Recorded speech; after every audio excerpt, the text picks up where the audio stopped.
Hello. Welcome, everyone. We're just giving people coming in a moment to come in. There are lots of people joining us for our lunch hour today, which is very exciting.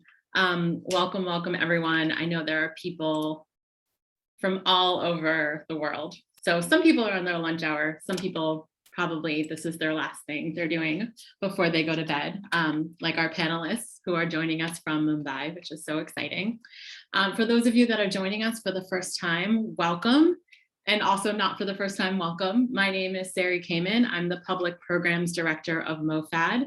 We are the Museum of Food and Drink. We are based in New York City. Some of you I probably have seen before virtually. Maybe not for a little while. I was on maternity leave for a couple months. So hi, if it's been a little while, I'm so glad that you're back. Some maybe have been up to see us since we opened our latest exhibition, African/American Making the Nation's Table, which is at the Africa Center right now in Harlem in New York City. So if you live in New York and you haven't been up to see us there, I hope you can come soon. We're doing lots of programs up there in the evening. So I hope I'll see you there. So today is really exciting. As I mentioned, this is our first time doing a program at this time in the afternoon. So it's just so encouraging that there are people from all over the world joining us today. So if you don't mind, I would love if you just type in the chat at some point where you're watching from, because it's so incredible just to feel connected globally this way, even though we are on Zoom together. So like I mentioned, our panelists today are joining us from Mumbai. It's 10:30 p.m. their time. So hi from Vermont, hi from India. Lots of folks coming in from India, which is so cool. And I hope you'll come back for more programs. So our panelists are in Mumbai. They're all together. This program has been in the works for a couple months. Our featured author today, Sonal, she reached out to me a few months ago, and she helped organize our incredible chef and anthropologists who are joining us. Sonal is a food writer based in India. She is the author of 2 New York Times accredited food books. Her second book is called Tiffin, and it chronicles 500 authentic recipes celebrating India's regional cuisine. And it's been published in the US and the UK and in Germany. And she has a new book. It's called Whose Samosa Is It Anyway? Which is really the inspiration for this panel. So I am going to turn it over to Sonal. She's going to lead our program today. We're going to finish towards the end with a cooking demo, which she's going to tell you more about from Chef Prateek Sadhu. And then we'll have some time at the end for Q&A over the chat function. So enjoy, and I will be back for that chat time. Hi everybody, this is so encouraging to see so many of you all from such different places in the world. So thank you for joining me at your lunch hour or your bed hour or whatever time it is where you are. I'm going to jump right into our session titled The History of Indian Food and Its Role in Defining Its Future. And for this I've chosen 2 people who for me are kind of like the custodians of the future of Indian cuisine and its past. There is Dr. Kurush Dalal, who is an archeologist. He's a historian and he's waving right now. He is a culinary anthropologist, and Chef Prateek Sadhu. He is a new age Indian chef. He's won many awards, and the latest being 50 Best. And I thought that they were the perfect people to help me define what Indian cuisine was and what it is about to become. So in the first part of my session, I will be in conversation with Dr. Dalal, who has worked extensively on early Indian excavation sites to tell me a little bit more about his understanding of what Indian cuisine was like and what did early Indians eat, so we can set like a base to this conversation to go further. Thank you for that, Sonal. It's an absolute pleasure to be here. Thank you, MOFAD.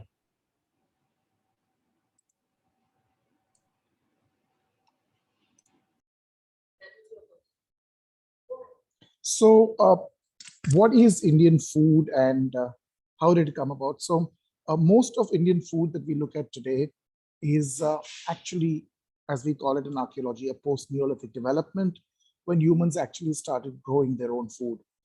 In India, it's been barley originally, which has almost completely disappeared sadly today, wheat and rice.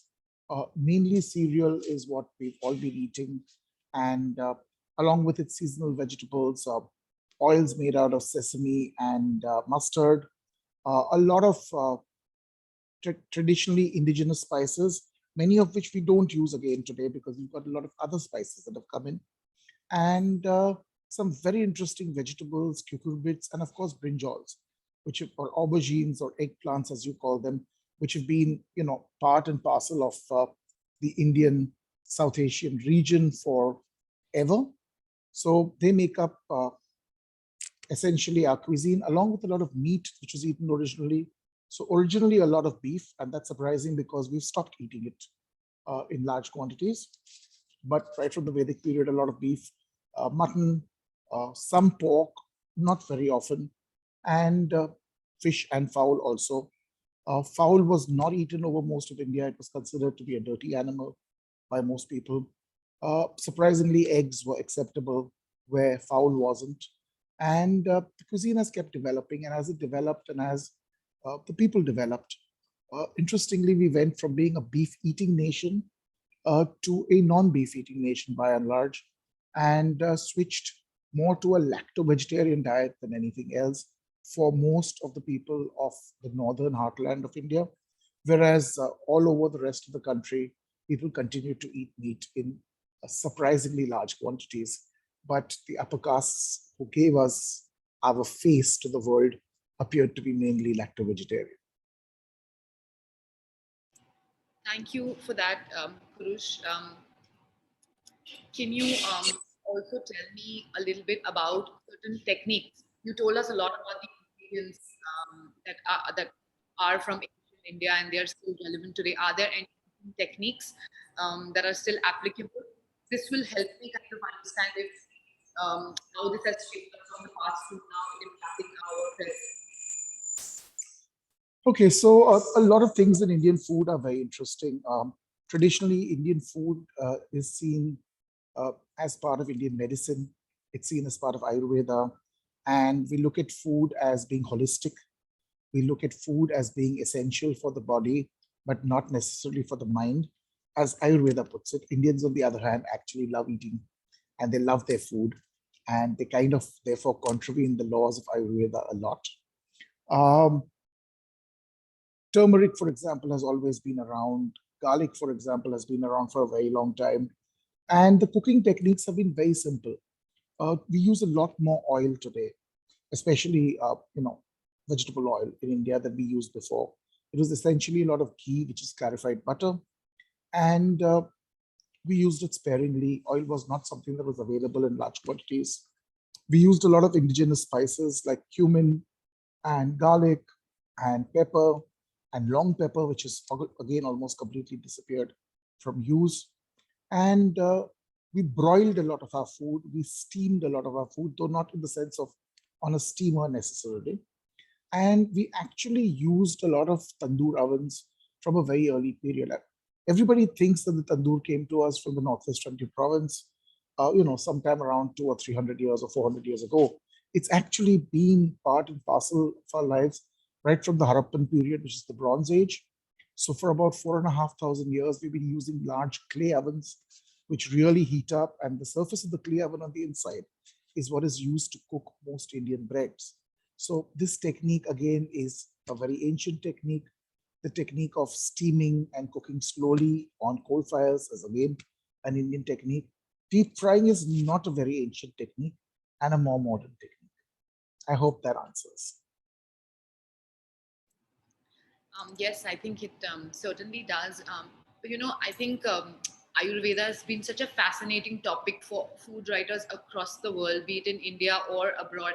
I mean, even Jennifer Lopez is now having ashwagandha. So it's such an important idea about Indian cuisine, and not too many people know that it still is the base of our cooking. Even today, we cook on principles that were laid out thousands of years ago. So, can you tell us a little bit about Ayurveda? So I can only give you a layman's food-wise perspective on Ayurveda and not really an in-depth perspective of Ayurveda as a medicinal system. But the first thing you've got to understand about Ayurveda is Ayurveda looks at bringing back the body into sync with itself. So what we call the three humors, Vata, Kapha, and Pitta. which are very loosely translated as wind, phlegm, and bile.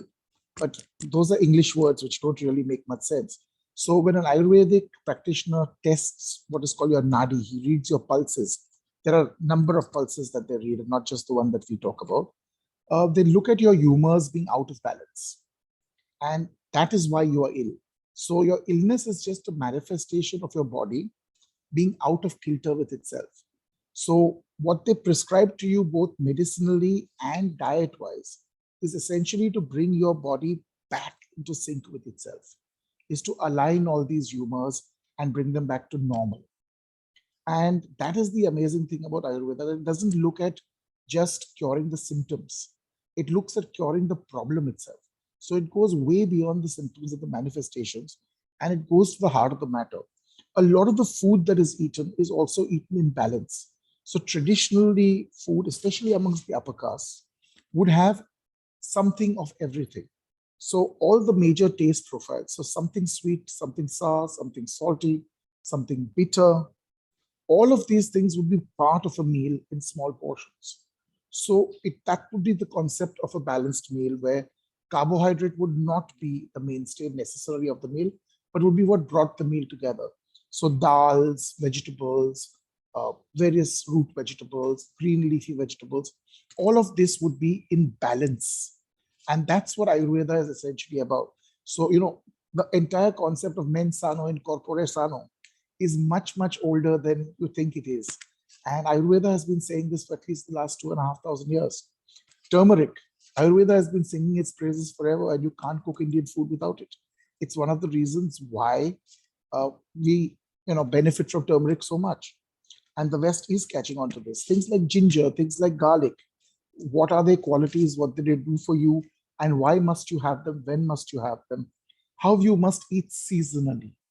See, that's one of the biggest things about Ayurveda, which says the seasons are important.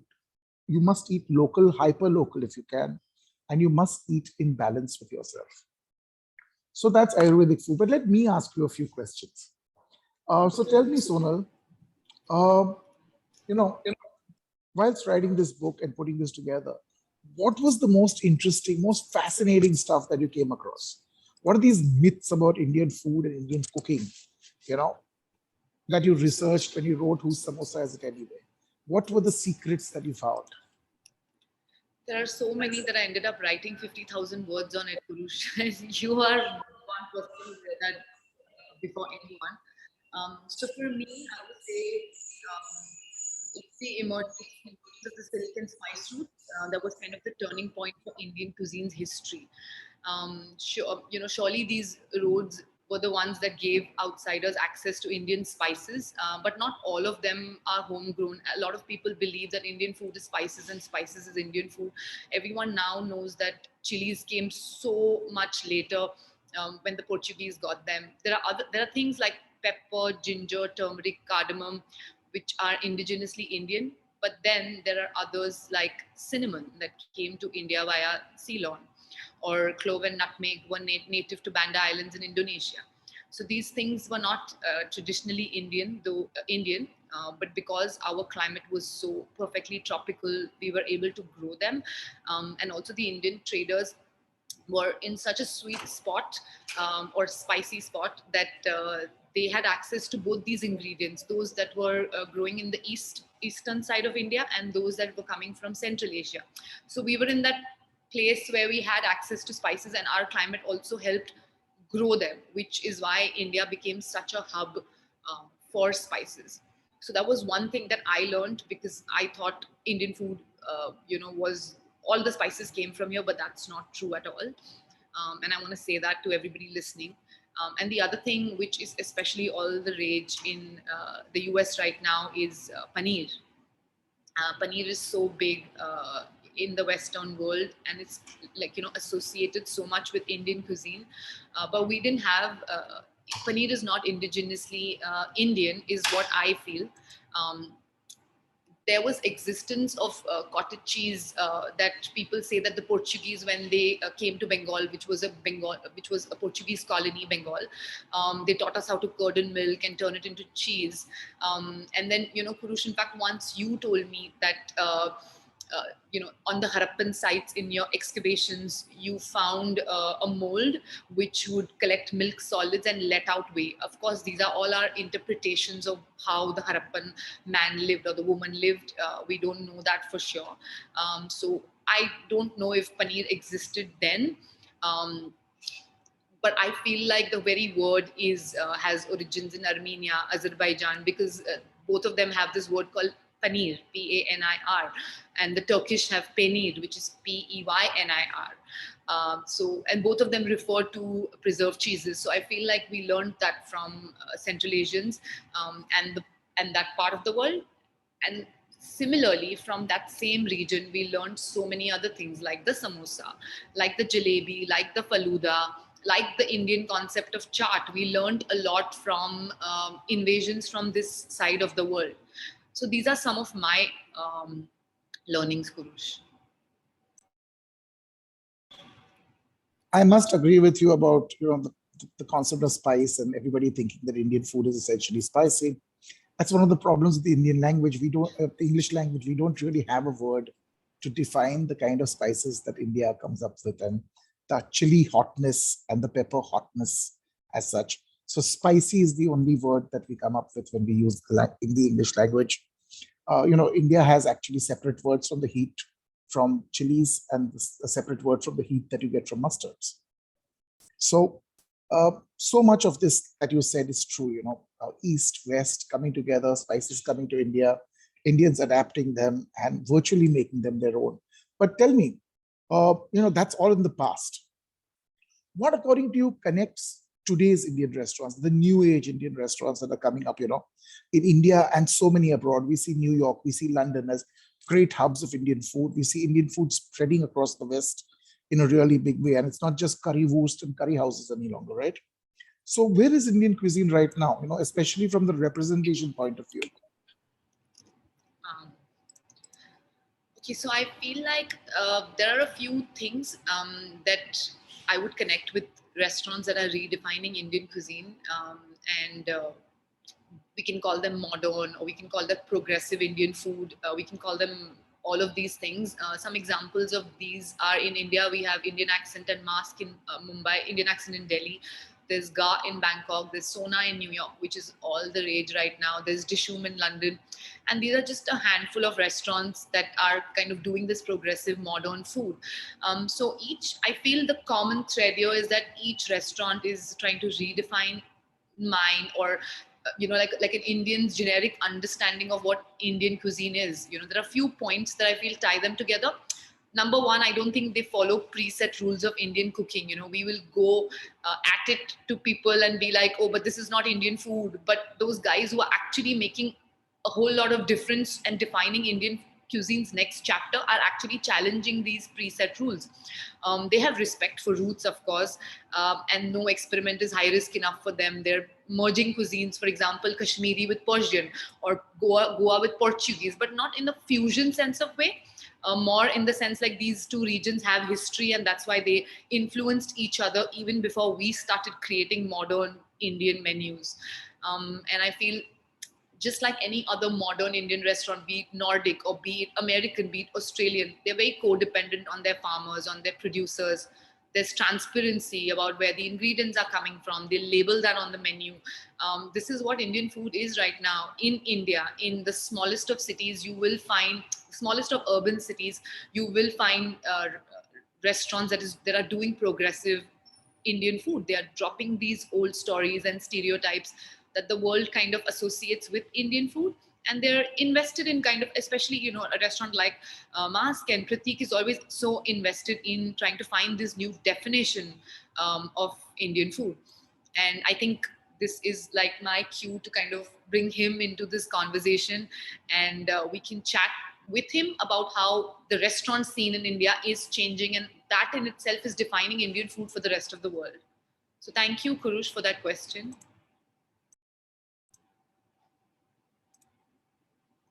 Hello, Prateek.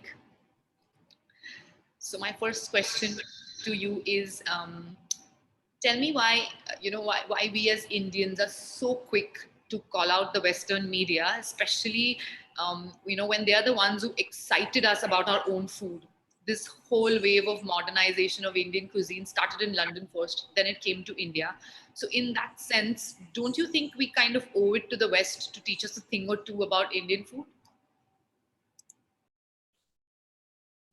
Not at all. I don't think, not the cuisine for sure. Not the cuisine for sure. But what they have helped us in creating aspiration around it. I don't think, it's unmuted. Sorry. So no, not the cuisine. I was talking about, they didn't, the Western media or the Western restaurant didn't help us in creating or getting excited us about our own food, but what it helped was in creating aspiration around it. And food is an aspiration, so you aspire to eat like who you admire. And it's not just with food, it's also things with yoga or anything else.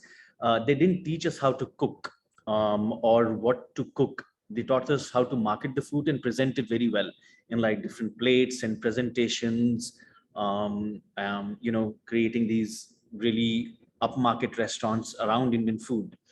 And a lot of things even today is tokenism. And sure, there are some chefs who are doing some real work, but there's still a surge of curries. You look around the world, you look around amazon.coms, you'll find Indian sauces, and you'll find Indian curries, you'll find curry houses. So I would not say that they taught us, because in that case then we would still be eating curries, which we are not, honestly. If you look around the restaurants today, all over the Indian restaurants right now, they're pushing boundaries. They're pushing boundaries in every sense. There are ingredient-driven restaurants, Indian ingredient-driven restaurants. There are restaurants which are putting Indian food on global map with tasting menus, or sort of creating these cross-cultural bridges within Indian food. Also, it was a time when there was a time, back in early 90s, when Indian food or the concept of Indian food was getting marketed to West. But it was that Indian food that we're talking about in early 90s was also very boxed, to be very precise, but also that worked at that point of time. But then there came an age of this big gourmetification, which was happening around the world, which was early 90s, when elbowing was, making waves in in Spanish food. El Bulli was sort of this like a game changer restaurant, which showed us what they could do with Spanish cuisine, which was rustic. They took that cuisine to a different level. In today's times at our restaurants, we are really creating these recipes, taking inspiration from regions and sub-regions of India, and putting it in the global market. It was El Bulli was, for me, El Bulli was a revolution that triggered so many different revolutions. You see Nomas of the world or Alinias of the world, they all followed suit. So if you really ask me, no, we did not learn how to cook, or we did not learn about our own cuisine. But yes, what we learned was how to market it and plate it in a very, very different way. And I think sitting here in 2022, I think the conversations have completely changed around Indian food, and which as an Indian chef, which I'm really, really proud of. Actually, I'm gonna lead this into a question which I have for you, Sunil. That what are we live in the world where we talk about cultural appropriation, and what are your thoughts on cultural appropriated foods like ghee butter or chai tea or naan bread, which is really actually a repetition of words, and it for me doesn't make any sense also. I kind of knew that was coming for me. Um, I think this is the first time I'm going to say it out so loud. I haven't even ever said this on social media, because when everyone's fighting a fight and be like, how did they say gentle lentils when it's just dal and all of that?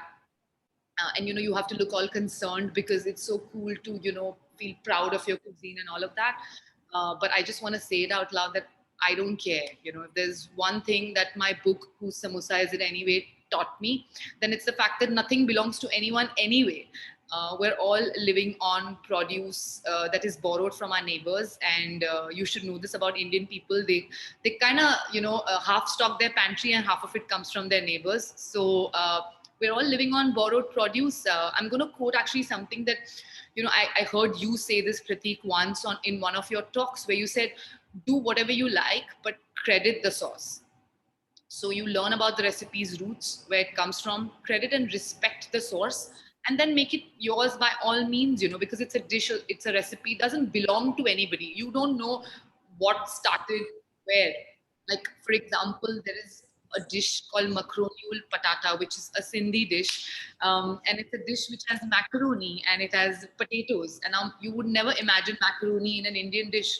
But does that make that dish any less regional? Because it is cooked by a community. It is cooked because they traded with a certain part of the world, brought back macaroni, and then their homes made something out of it. So does that make it not Indian? I don't think so. And I feel like more than cultural appropriation, I think, Prateek, the word that people like you and me and Kurush, people who are kind of talking about Indian food on platforms, need to talk about is erasure of cuisine. I feel that's such an important thing. Our cuisine is 4,500 years old, approximately, and I'm sure Kurush will have another number, like all historians have. I feel like we need to talk about that, because those recipes are getting erased. And I don't mean like, what, let's pick this recipe which the Harappans cooked and serve it in a modern Indian restaurant. But what stops us from acknowledging that they're a part of our cuisine, right? I feel food influencers in India or outside of India who understand Indian food need to talk about these things. Like, I'll give you another example.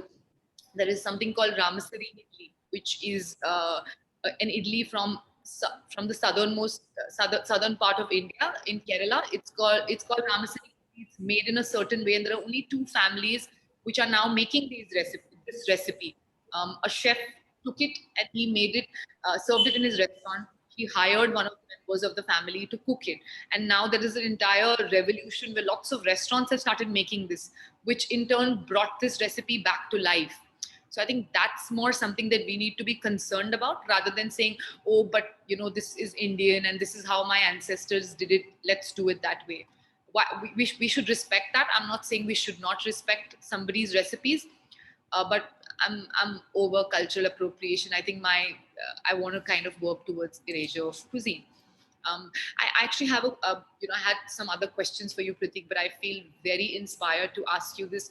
What are some regions in India that you feel are not very much represented, and people outside or even in India don't associate that with Indian food? Are there any communities or cuisines or dishes that need to be brought on to fore? Oh, I think there are many. If you really understand India and you understand how Indians eat, I mean, it'll take a lifetime really to understand, because there are communities and then there are sub communities, right? If you travel from north to south, it's completely different. The way we use the spices, the way we use the ingredients, the way we treat the ingredients, the way the flavor profile is, it's completely different. It's like traveling to another part of the world. To really, there are, I mean, what you rightly also said, that there are a lot of unrepresented Indian food. And if you want to dissect Indian food, there is just, I feel, we talk about these 29 states and different cuisines, but we sometimes, what we don't talk about is like these sub communities within those communities, right? And I'll give you a small example. And I had written about this recipe, which is made with it's like a blood fry dish, right? It comes from a Dalit community, right? Also, please understand, a lot of times, if you understand Indian food and culture, it is a result of constant migration and evolution, right? Indian food, what we talk about right now.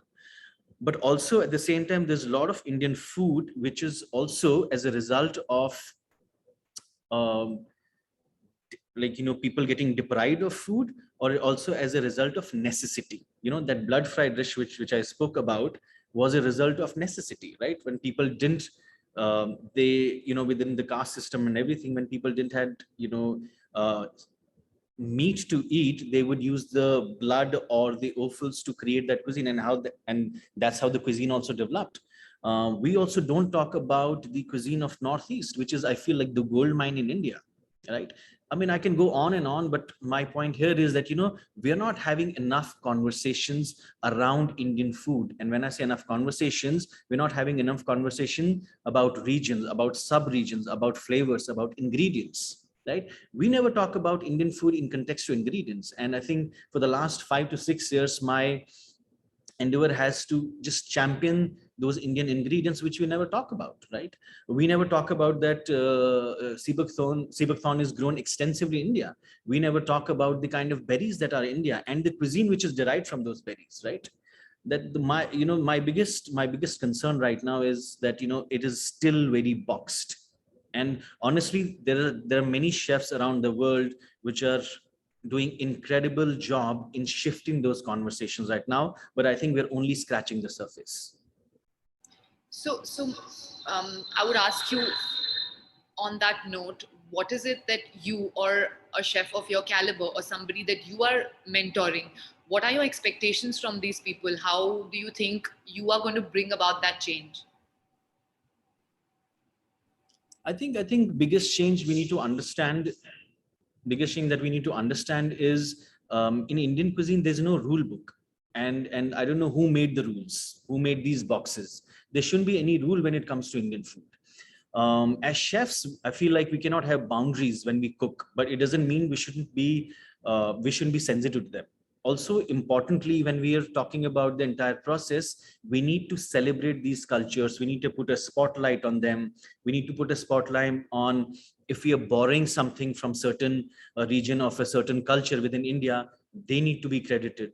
What are we doing? And should have, like, this entire conversation about Indian food needs to be really directed into these small bylanes, and then only the real Indian food will come out, right?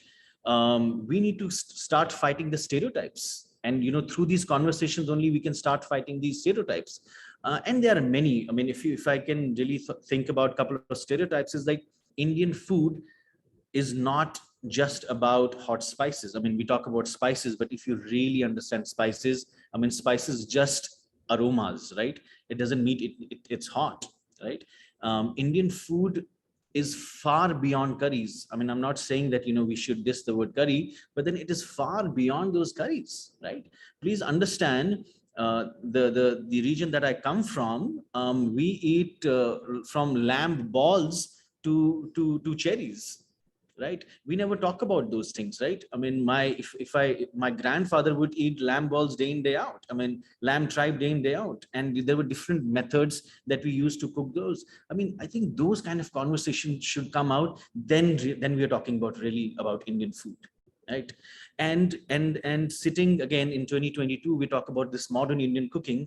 And for me, it is just not about plating these regional recipes and, having these fancy plates, but it also demands revisiting those indigenous ingredients in altogether different ways. If 200 years back, or let's say like 50 years back, there was a recipe made with pumpkin or anything else, like, it is our job right now as chefs in this day and age, to create more recipes with similar ingredients. Then how are we really evolving the cuisine if you're not really doing anything with the old recipes? That should remain as a baseline to really evolve and build on it. I can give you a few examples that we are doing right now. For example, I mean, when we are talking about Indian food in different contexts, one of the dishes that we do is we take a northeastern pork dish, which is cooked with sesame paste, and combine that with a South Indian banana bread, right? I mean, these are the ways that we can, in Indian food, these are the ways that we can build cross-cultural bridges. And in some cases, sometimes we also have to borrow the central idea of a dish and making it altogether in different ways. So, I mean, as I said, there are no rules. Like, in India, I mean, it is a gold mine. You can do so much just to elevate this cuisine. So let's not box it, is what I'm saying. Let's not make any rules, because there are none. Thank you, Chef. That was a good one. Okay, Kurush, I'm going to ask you this one last thing, which I'm really, really keen on knowing from you, is how would you want the world to perceive Indian food? You know, you've been working on Indian cuisine, Indian sites, you know, the history of Indian food like the back of your hand. What would excite you in terms of seeing its future? So on an international stage, I want to stop seeing restaurants that do Indian food. I want to see restaurants that showcase the food of Maharashtra, that showcase the food of Goa, that showcase the food of Nagaland, that showcase the food of Tamil Nadu. I don't want to see restaurants which are generically Indian anymore. As much as I love the modern Indian take on Indian food that is happening at places like Masque and other places, and that has its own place, I'd also like to see regional Indian food actually go out as a cuisine by itself, where you can do a deep dive into one single region at a certain restaurant. There is so much food in India that doesn't get represented in India itself. The food of Bengal is heard of, but the food of Odisha is almost completely unheard of. We hear of the food of Assam, but we don't hear of the food of Manipur and Meghalaya next to it. And it's completely different. So we need to start looking at more regional Indian food. And then we need to start moving from upper caste food down the ladder. We need to start looking at the food of the tribal populations, of the nomadic populations, of the pastoralists, of the farmers, the herders. What is it that the people who grow food are eating? This is the question we need to ask. And when we start asking these questions, and we are already asking these questions, and I see so many young chefs now working with farms, this whole farm to fork thing that was so big abroad is coming here. What I also find interesting is that the entire concept of nose to tail is being revived in a lot of fancy restaurants in India. And Indians have always eaten nose to tail. No part of an animal is ever not eaten apart from the bladder. As far as I know, and that is not eaten anywhere in the world really. So apart from the bladder, every other part, the penis, the testicles, the pancreas, the liver, all of this is eaten. But television shows are picky. They don't want to show offal. They don't want to show blood. Blood can be a poor man's food. It can also be a rich man's delicacy. In the Northeast, allowing blood to congeal in a plate, cutting it into diamond shapes, and then tossing it into boiling hot oil till you get a crisp exterior, a jelly-like interior, which is intense with a metallic, sour, salty flavor. It's eaten normally in Nagaland with lots of cold rice beer, sprinkled with chili powder at the most on top, and that's about it. And it's a huge delicacy. And you can't get it all the time because you've got to slaughter an animal to get its blood, but you've got to eat the rest of the animal too. So there are very, very interesting takes on conservation of food, conservation of meat, conservation of animals. It's not like people got up in the morning every day and said, oh, I like a steak, I'll cut a cow down for it. No, you've got to eat the rest of the cow too. No cold chain. You don't go around, killing animals just because you feel like a little bit of meat. So events, special events would all be about eating wall-to-wall meat. I come from a community called the Parsis, descendants of Persian refugees who came to India about 1300 years ago. It's difficult to eat meat in India, right? Since I said no cold chain. So traditionally, a Parsi wedding would be wall-to-wall meat, lamb or goat. Once the cold chains came up and we came to the urban centers, fish, fowl, and meat became the three different courses. Things that we would have otherwise shrugged off because it was possible to be picky and choosy. So the history of food teaches us a lot of lessons. And we need to take these lessons and we need to start looking at food in a more holistic manner as food. And we need to start talking about food, more conversations about food, and then automatically food will evolve in what I think is the correct direction. Thank you. Thank you for that, Kurush. I have one last question for Chef Prateek before I will ask him to do the proto curry demo.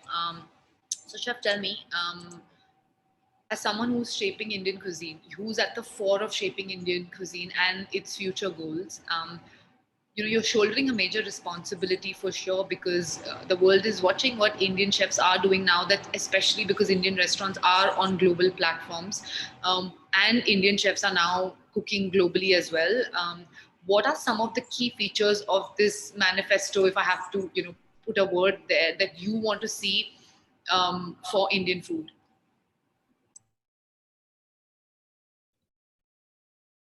I think when we talk about manifestos, I don't think we need any manifesto or any rule book, which I had earlier mentioned also.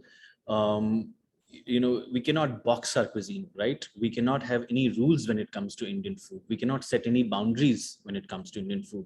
So you need to, when we understand Indian food, we're talking about regions, we're talking about sub-regions, we talk about ingredients. So making any rules or making any manifesto doesn't help.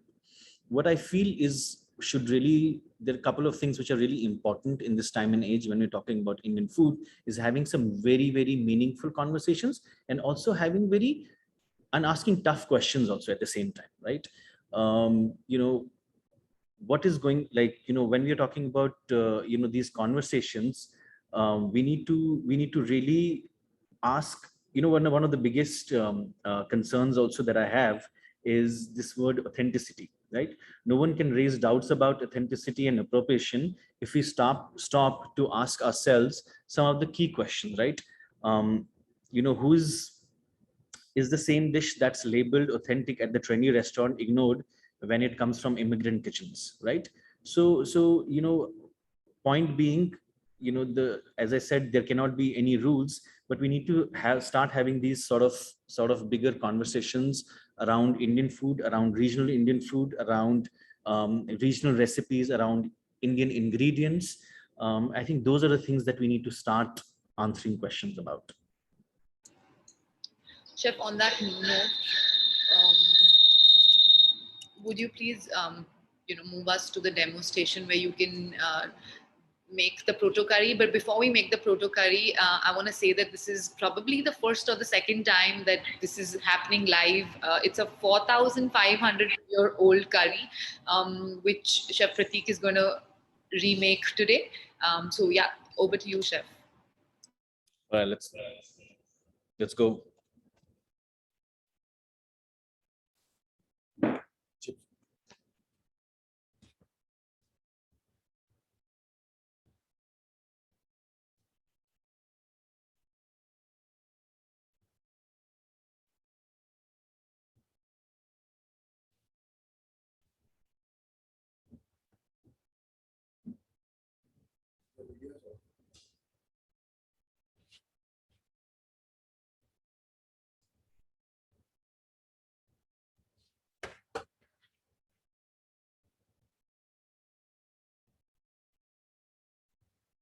So this is so I'm going to quickly introduce you the ingredients for the proto curry first.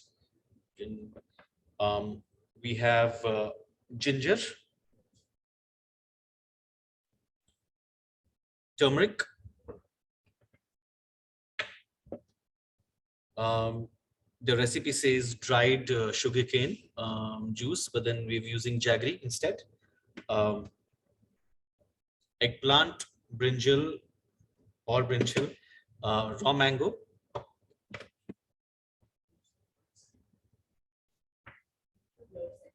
sesame and sesame oil. Like these were the important or main ingredients which the research pointed out to.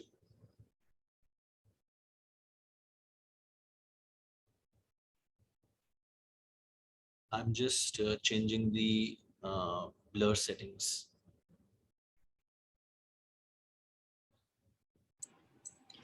Just give us 1 minute. We're just changing the settings. That arrow that you see, then I have to click on that. That same arrow there. Yeah, that arrow. Virtual background. Video filter. None.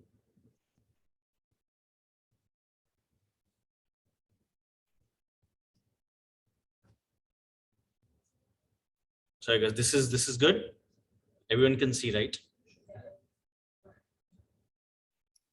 Looks great, Chef. Awesome.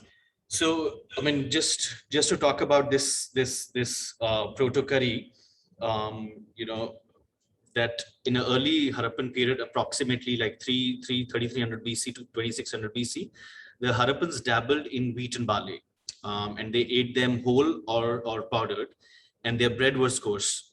Kashyap and Weber's research brought to the fore a picture of more nuanced meal which they may have been eating. So their research pointed to the possibility of eggplant, turmeric, and ginger, and they came up with a rough recipe titled proto curry, or what may have been the first curry of the subcontinent, which is I'm going to demo right now. So you make a quick paste of uh, ginger, turmeric, and cumin.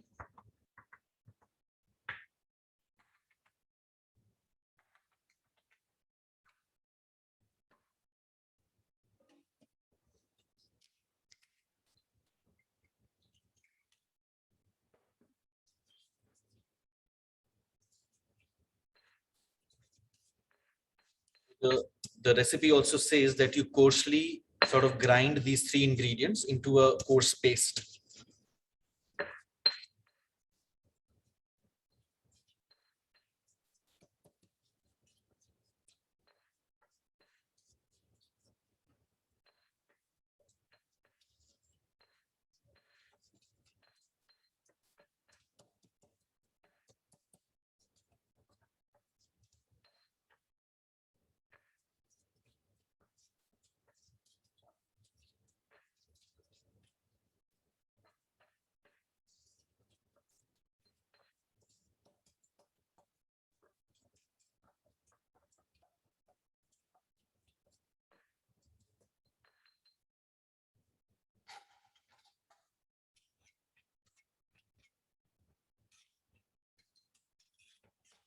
So, okay, so this is sort of this coarse paste of three ingredients, which is cumin, ginger, and turmeric.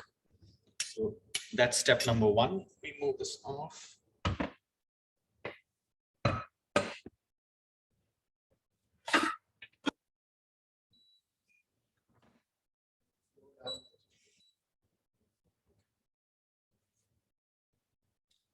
The recipe also says sesame oil.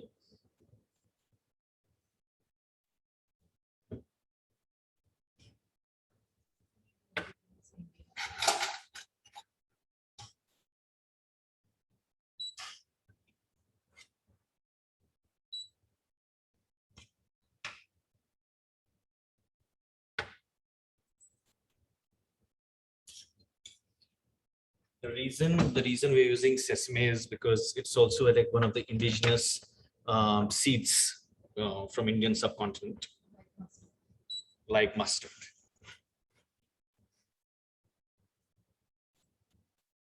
So the paste that we made right now goes straight into the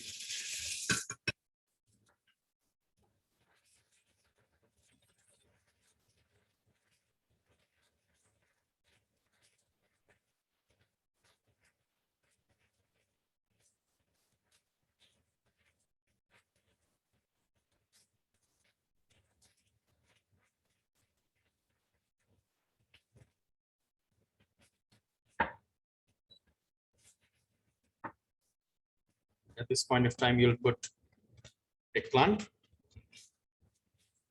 and just let it saute with all these three ingredients.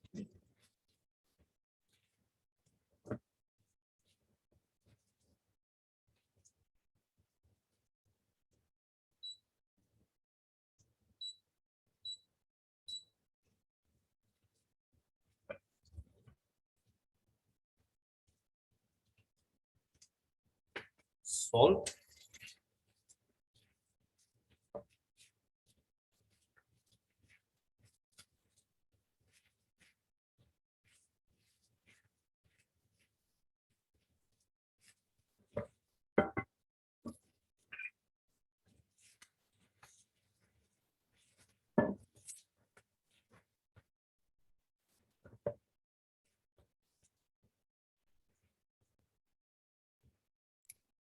Hey, chef, can you describe what you're smelling right now? So there's a strong hint of ginger, there's strong hint of turmeric and cumin. Um, we just need to wait a little bit so that our eggplant is cooked. Looks like it's getting a little smoky over there. Yeah. Yeah, maybe we need to turn out some exhaust, but then. So I can just show you what's going on. It just.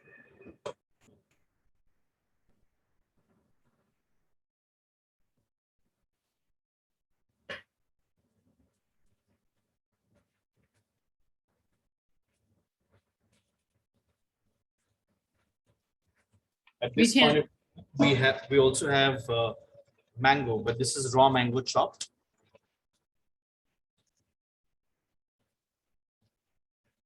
This gives a certain amount of acidity to the entire dish also.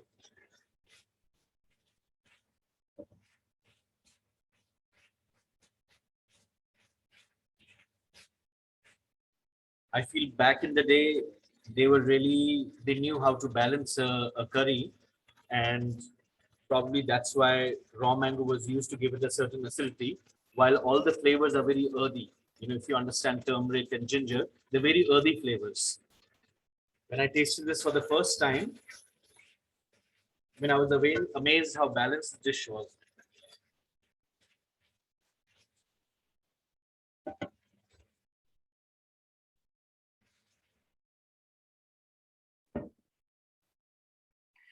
Chef, do you know what region this recipe comes from? It came from the Indian subcontinent. If you like the north part of India, it's called Haryana. Mhm. That is what the research also talks about. Like it's a state in north part of India, right next to Delhi. Thank you. Chef, what would you eat this dish with? I'm sure at that point of time they would eat this with barley. But if you ask me right now, maybe rice or as is. Because if you see the research also, it says barley and wheat were the two important grains. If I go full proto, then maybe barley.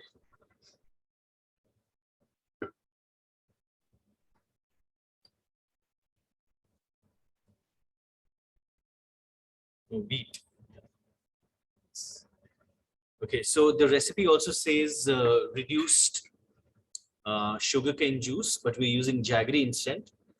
Also, please understand how even in that time how these curried would be balanced with sweet and earthy flavors and sour. So the flavor profile predominantly is sweet and sour because sugarcane will be growing a lot.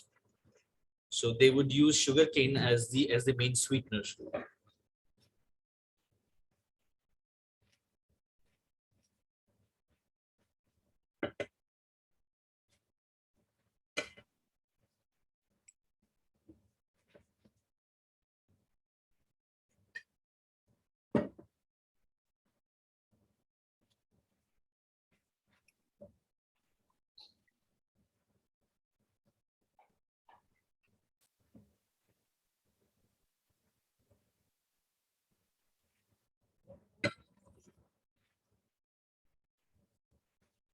There are so many other dishes which are made from eggplant in India, and for me, like it's one of the most also versatile dishes because in India we do something called bangan ka bharta, which is smoked bangan, and it gets tempered with onion, ginger, garlic, um, and then we eat it like it's like a paste. So it's smoked first and then it's tempered. In my like where I come from, which is Kashmir, we eat something called sour eggplant, and the souring agent is tamarind. So we take tamarind pulp and uh, cook the eggplant with tamarind pulp and a little bit of chilies. But you'll see so many different variations of eggplant dishes from all over all over India. In the east side of India, they would just crispy fry it and eat it with rice. So there's a long history and connection of like eggplant in context to Indian food. And with that said, our proto curry is ready.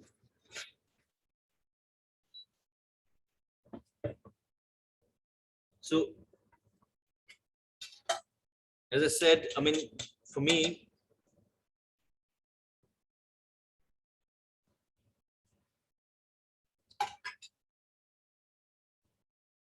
it is because we used raw mango, because we used jaggery. I was talking about the flavor profile. It is sour first and then the sweetness. So the way it's balanced, even I'm also surprised that 4,000 for all these years back in Harappa time, these curries were so balanced. They would understand flavor, they would understand taste, and I think for me that is fascinating. So yeah, we're making what so-called world's first curry, and there you go.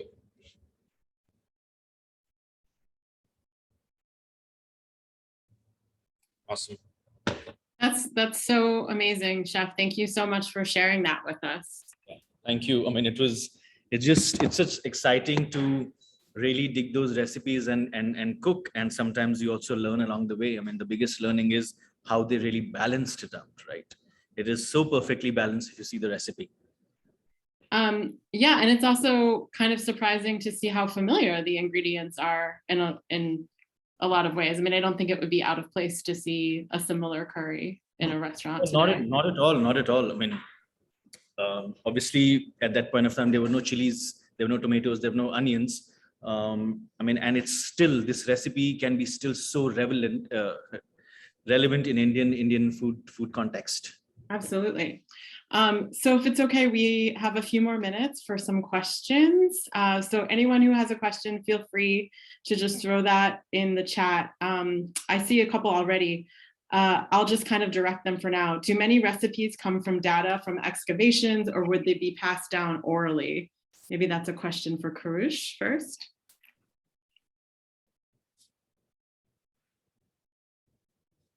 Oh, you're still muted. Let me take this. So traditionally, recipes in India are passed down from mother to daughter. It's essentially matriarchal. Professional cooks have been men, but it's essentially the women who've been the storehouses of food knowledge. And something like this proto curry is a one-off. This kind of work is incredibly intense. It takes an enormous amount of lab work. There's some new work coming out from Harappan sites. There's a site called Kotura Bhadli where we actually have evidence of working milk into different ingredients. And the team had to wait for 4 years to get the results of this so that they could publish their initial reports. So, these things get hyped and it's great fun. And I love thinking of the way, when Chef Prateek says it's so beautifully balanced, this is that classic 5 ingredients or less, right? And you've got the ginger for heat. You've got the acidity coming in from the mangoes. You've got the spice coming in again from the ginger and the turmeric together. You've got the oil bringing in the fat. So there's everything in it. All of the major taste groups have been brought together in a brilliant manner. And there's that hint of jeera or cumin, as we call it. So it's a brilliant recipe. And as someone who studies food, I think it's a complete recipe in itself. But these kind of recipes need to be teased out of ceramics, and they're very, very difficult to do. The late Steve Weber and his student Arunima Kashyap did a fabulous job on it. But most archaeological sites can't afford to do this kind of research. And it's only now that it's happening. Indian traditions have been oral. Very little is written and passed down. So there are very few ancient Indian cookbooks. For a land that is so rich in food, that's a bit of a tragedy. But our repositories have always been our mothers and grandmothers. So, well, that's the way it's been passed on. Thank you. And I just love how quickly it came together. Hopefully, oh, I hear myself. A lot of you will try it at home since we'll be sending out the recipe. So question for Chef, what do you think about the recipes which are lost and cannot be recovered anymore? What can we do about that? I think this question is probably for anyone also who wants to take it. Yeah, I'll take that. I think recipes which are lost, I think the biggest thing that we can do right now is sort of document that recipe in some way or other. I'm sure, like, although it's lost, but there are still people which will have the know-how about those recipes. I think first and foremost, those recipes need to be documented. And secondly, after the documentation, of course, like, then there needs to be some kind of evolvement in that recipe, I feel. You cannot just have a lost recipe and then forget about it. It needs to be evolved, because then you can have a stronger story. Then you can connect the past, present, and future. Absolutely. So now, what first got you inspired to learn more about Indian cuisine and, of course, write your books and cook Indian food? I think, like everybody, what inspired me about food in general was food at home. I grew up in a very busy kitchen with a lot of people always in it cooking something or the other. So I think that started everything. But the more I understood Indian food and I understood how deep it is, I couldn't stop and I wanted to do more and more of it, which is where it all started. So I think that would be my answer. It's this need to know everything, and I feel like I cannot determine what is the future of this cuisine without understanding its past or present, and that's where I'm at. I am a food writer at the end of the day, and for me to be able to understand food as a concept, it's important to understand my own roots, and I think that's when this love for Indian cuisine started. Thank you. Kurush, what can we learn about Indian history and difficult stories from the food? I think Kurush can take that question as a historian. I think he will be more equipped with that one. Sorry, I thought I said Kurush, yes. Could you hear me? Sorry, I missed that. Yes, what can we learn about Indian history and difficult stories from the food? The Sonal talked about a beautiful recipe where the Sindhi community makes macaroni with potatoes in a spicy gravy, and it's all cooked together in a pressure cooker. It's essentially a story that talks about the hardship of the Sindhis when, as refugees, they came across the border from Pakistan to India, and part of the care packages given to them included macaroni, something new but alien, and they adapted it. Similarly, you have a beautiful recipe of something called bread halwa, which is a dessert made out of bread. And this was made by Punjabi women in refugee camps in Punjab, when again, in their care packages, they were given sliced bread, something that was completely alien to them. So with a little bit of ghee and the little bit of sugar that they were given as their rations, or once in a while, they would make a halwa out of bread.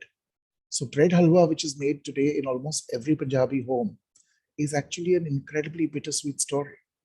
It's a story of hardship, and it's a story of winning amongst that hardship. So many stories of food are like this. I come from a community of refugees who came to India 1300 years ago. We've almost forgotten everything about the food of our motherland. But there are little vestiges that stay behind. And Parsis love dry fruits in their meats and in their pulaus, which is what we call the pilaf.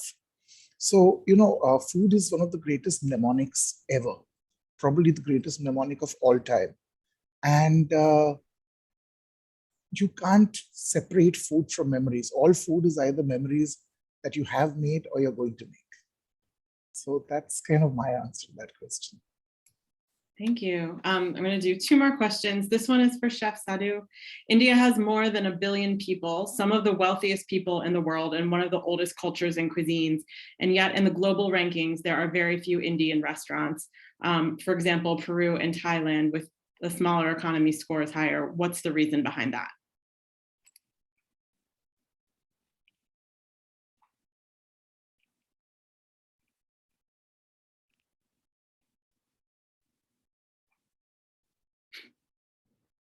Sorry. That's okay. No, I think I'm not too worried about the global rankings, which are set by few magazines or few lists.